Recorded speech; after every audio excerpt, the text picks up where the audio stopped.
करून पक्षाची एक प्रकारची गद्दारी करून हे महायुतीचं सरकार स्थापन झालंय आणि या गद्दारांचा पंचनामा आज आम्ही आपल्यासमोर करतो. मी वासुदेव होतो. महाराष्ट्र धर्म घडवला, उद्योगपती मित्राच्या चरणी अर्पण केला. हे महायुतीचं एक प्रकारचं पाप आहे, महापाप आहे. महाराष्ट्राचे दैवत छत्रपती शिवाजी महाराजांच्या पुतळ्यात भ्रष्टाचार करणाऱ्या या महायुतीच्या सरकारला आपण धडा शिकवूया. फुले शाहू आंबेडकरांचा अपमान करणाऱ्या गद्दारांना महाराष्ट्रातून आपण हद्दपार करूया. महाराष्ट्रात महिलांवर अत्याचार, लेकी बाई सुरक्षित नाहीत, ते महायुतीचं महापाप. चला आपण सर्वांनी मिळून त्यांना धडा शिकवूया.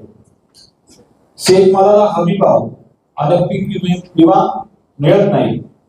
शेती अवजारावरती जीएसटी लावून शेतकऱ्यांना आत्महत्या करायला भाग पाडणाऱ्या सत्ताधाऱ्यांना आता आपण आपलं घडवूया. महाराष्ट्रातील उद्योग गुजरातकडून महाराष्ट्रातील युवकांचा रोजगार हिरावून घेणाऱ्या या महायुतीला आता धडा शिकवणं अत्यंत गरजेचं आहे. श्रीमंतांच्या गाडीखाली गरिबांना चिरडणाऱ्या या खोके सरकारला आपण यावेळी या निवडणुकीच्या माध्यमातून धडा शिकवणं गरजेचं आहे.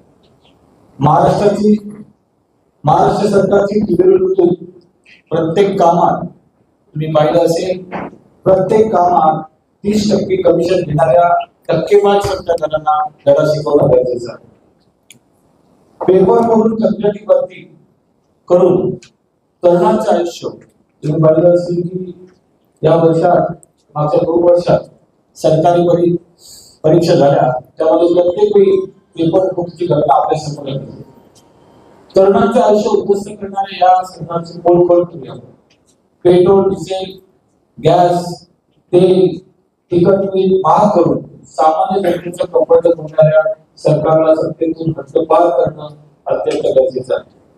आदिवासी मागासवर्गीयांना उद्ध्वस्त करून त्यांच्या मुलांना उपाशी ठेवणाऱ्या अन्यायकारी सरकारला आपण त्याची जागा दाखवणं गरजेचं आहे.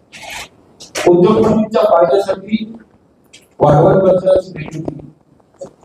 वाढवण मंदिराची निर्मिती उद्योगपतींच्या फायद्यासाठी केलेली आहे आणि त्याच वेळी त्याच ठिकाणच्या सर्व मच्छीमार बांधवांचा व्यवसाय उद्ध्वस्त करण्याचा एक षडयंत्र असल्याचे त्यासाठी या भ्रष्ट महायुती सरकारला आपल्याला धडा शिकवणं गरजेचं आहे.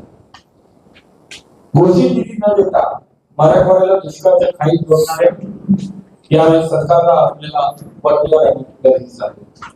जाती धर्मात भांडण लावून महाराष्ट्रात दंगली घडवणाऱ्या, महाराष्ट्र अस्थिर करणाऱ्या दंगलखोर सरकारला आपण यावर्षी तडीपार करणं फार गरजेचं आहे.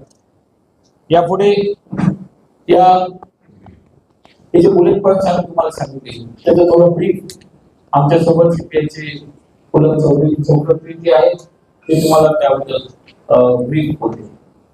महाराष्ट्र के चुनाव के बारे में तो ये इलेक्शन कमीशन का फैसला है और उसके ऊपर कोई प्रतिक्रिया हमारा देना योग्य नहीं। रही डीजी रश्मि शुक्ला जी की हटाने वाली बात, वो भी सरकार के हाथ में और इलेक्शन कमीशन के हाथ में। उन्होंने अगर उस पर फैसला नहीं किया है तो वो भी उनके अख्तियार की बात है। आपको लगता है कि उनके डीजी रश्मि शुक्ला का चुनाव निष्पक्ष हो पाएंगे? कुछ सवाल जरूर उठे हैं, इसके लिए तो महाविकास अघाड़ी के नेताओं ने उसके ऊपर टिप्पणी की होगी। कुछ सवाल तो जरूर उठते हैं। राज्य के अंदर जो लॉ एंड ऑर्डर की सिचुएशन है, हाल ही में जो परसों एनसीपी के पूर्व मंत्री एमएलए बाबा सिद्दीकी की जो हत्या हुई है, तो ये बहुत बड़ा सवाल उठाती है लॉ एंड ऑर्डर सिचुएशन से। राज्य भर के अंदर महिलाओं के ऊपर अन्याय, अत्याचार, बलात्कार और जगह जगहों पे जो है तलवार, चॉपर, हथियार, इस तरह का जो डर का माहौल लॉ एंड ऑर्डर का बना हुआ है पूरे राज्य में, सब में बड़ी इससे बड़ा सवाल और क्या चाहिए। हरियाणाच्या निवडणुकीनंतर उद्धव ठाकरे गटाचे संजय राऊत सातत्याने काँग्रेसचे लोक काही स्टेटमेंट देत आहेत, तर हे महाविकास आघाडीमध्ये कुठेतरी भेदभाव आहे असं आपल्याला वाटतं. मला असं वाटतं संजय राऊत सर खूप मोठे नेते आहेत. त्या संदर्भात आमच्या नेत्यांनी जे काय बोलायचं असेल ते बोलले असतील, अन्यथा बोलले नसतील तर ते त्या बाबतीत टिप्पणी करतील. हरियाणा महाराष्ट्र में नहीं होगा, हरियाणा का सबक राज्य में कांग्रेस ने किस तरीके से इलेक्शन की तरह लड़ा जाता है और जो निर्णय आता है उसे जनता का निर्णय समझ के मान लिया जाता है. इसलिए कहीं से सबक सीखना और कहीं से हार मानने वाली बात नहीं होती. हाँ, ये बात अलग है कि केंद्र सरकार ने कुछ सबक सीख लिया है. केंद्र की जो चुनाव हुए और देश भर में 400 पार का जो नारा था वो पूरा नहीं हुआ और 240 में वो सिमट गए. उसमें से राज्य की सरकार ने यकीनन बीजेपी महायुति की सरकार ने सबक सीखा है और इसीलिए तमाम फ्री बीस की योजनाएं जनता के सामने दी जा रही है. आज चुनाव आयोग इलेक्शन डिक्लेयर हो चुका है और फ्री बीस का जो ऐलान उनको फाइनली करना था मुंबई टोल नाके को लेकर के वो उन्होंने किया.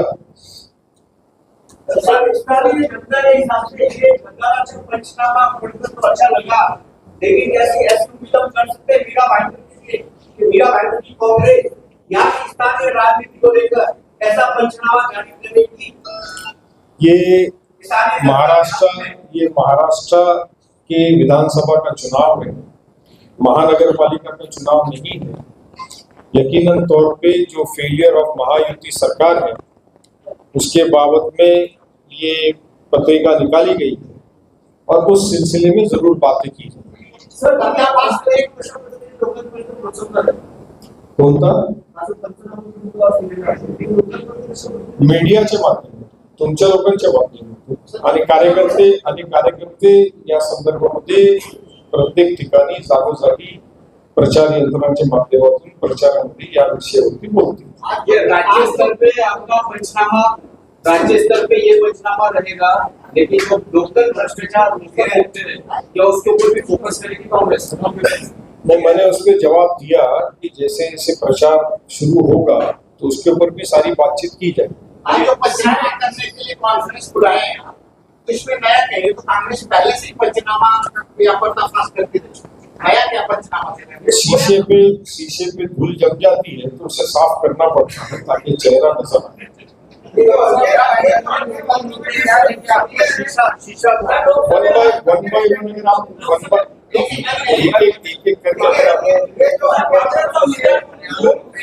एक सुनिए ना, आप हाथ ऊपर करेंगे तो मैं बोल देता हूँ ना फिर. हाँ, नांगणे साहेब सांगा. हात खड़ा करें नागरे साहेब, पहिले डिसिप्लिन निगम जी. आता एक सेकंड कसं आहे, आता आपल्याला महिना दीड महिना कंटिन्यू चालणार आहे.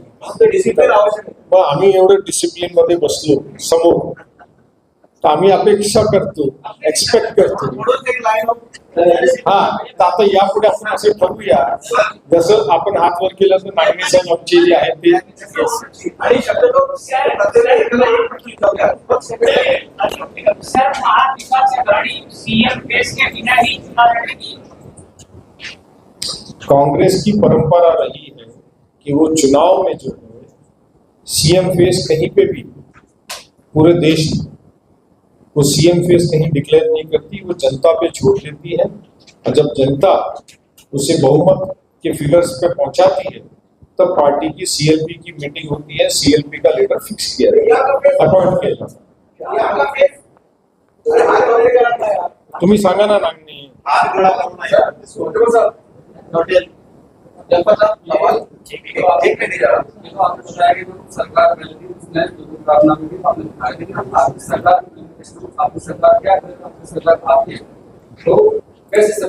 महाविकास आघाड़ी का मैनिफेस्टो आपके सामने आएगा, कांग्रेस का भी आएगा, शिवसेना उद्धव ठाकरे गठ का भी आएगा और एनसीपी का भी आएगा.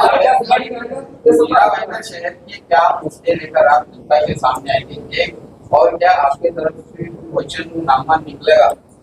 जब महाविकास आघाड़ी की अभी सीट का डिस्ट्रीब्यूशन का काम अभी भी बाकी है और जब वो डिस्ट्रीब्यूशन का काम पूरा हो जाएगा तो बहुत ज्यादा लंबा समय नहीं लगेगा क्योंकि 22 तारीख से नॉमिनेशन स्टार्ट होता है, 29 तारीख तक नॉमिनेशन है.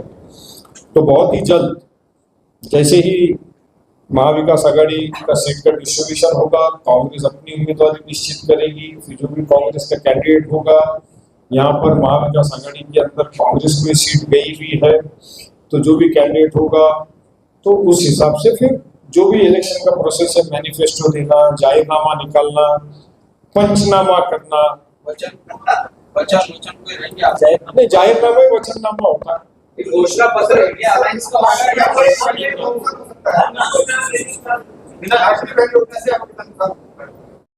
योगी सरकार का नेशनल आपने किया उसमें हाँ। आमदार का रेट 50 ये तो मेरा मानना है कि 2 आमदार है तो मैं एक्चुअल उनका अमाउंट जानना चाहता हूँ कि कितना अमाउंट है। नहीं, ये तो पूरे महाराष्ट्र में 50 टुके एकदम ओके ये आप लोग के पास से मिला था। और जो आमदार उस तरफ गए थे, मेरे ख्याल से उन लोगों ने किसी ने इस बात को कहा था, फिर बाद में वो एक स्लोगन जैसा बन गया कि कहीं पे भी कोई दिखता है तो उसको बोला जाता है 50 टुके एकदम ओके। मतलब 50 करोड़ रुपया दोनों आमदारों ने लिया। नहीं, वैसा मैं उसके बारे में कोई टिप्पणी नहीं करूंगा। ये रेट कार्ड के बारे में आपने पूछा, मैंने उसके ऊपर जवाब बोलिए सर।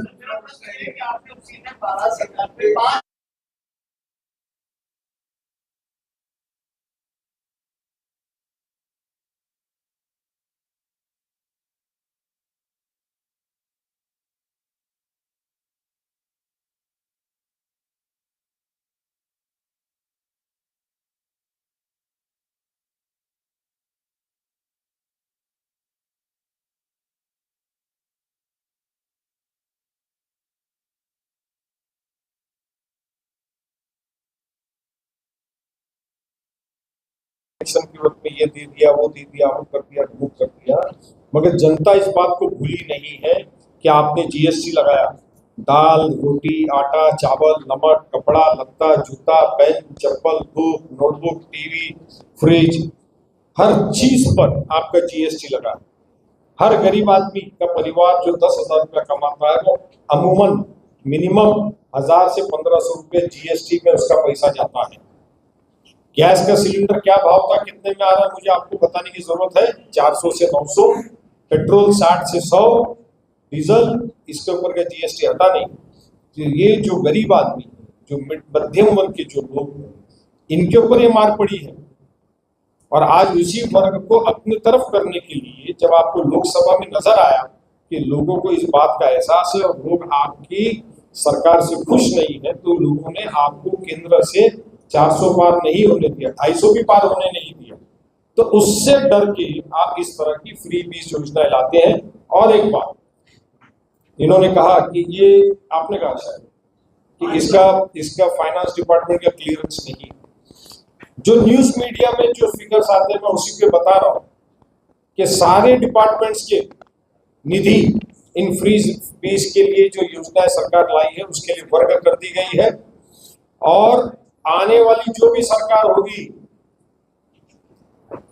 101% महाविकास आने वाली, मगर आने के बाद तिजोरियां खाली है और सरकार चलाना और ये सारी चीजों को वापस पटरी पर लाना एक बहुत बड़ी कसरत का काम है जो सिर्फ और सिर्फ महाविकास आघाड़ी की सरकार कर सकती है। घोषणा पत्र जो है आपका इंडिया अलायंस के नाम से होगा, कांग्रेस, राष्ट्रवादी और शिवसेना का नाम होगा या संयुक्त रहेगा? देखिए, आज तक का मेरा पर्सनल एक्सपीरियंस ऐसा है, हर पार्टी का अपना एक मैनिफेस्टो होता है और फिर एक कॉमन जाहिरनामा अलायंस पार्टीज करती है। काँग्रेसला आदिवासी समुदायाकडे पाहिजे होतं, एससी असेल या समुदायाकडे पाहिजे होतं आणि मुसलमान समाजाकडे पाहिजे होतं। पण लोकसभेमध्ये मागील लोकसभेमध्ये मुसलमान समाजाला सुद्धा लोकसभेची सीट महाराष्ट्रामध्ये देण्यात आली आहे। त्यामुळे मुस्लिम समाजामध्ये नाराजगी आहे आणि सर्वोच्च न्यायालयाच्या निकालामुळे वर्गीकरण आणि क्रिमिनलच्या याच्यामुळे एससी एसटी मध्ये नाराजगी आहे। त्यावर काँग्रेसची भूमिका काय असेल? नाही, एससी एसटीचं काय म्हटलं तुम्ही, कसला निकालाबद्दल? वर्गीकरण आरक्षणाबद्दल आणि क्रिमिनल यावरती काँग्रेसची भूमिका काय आहे?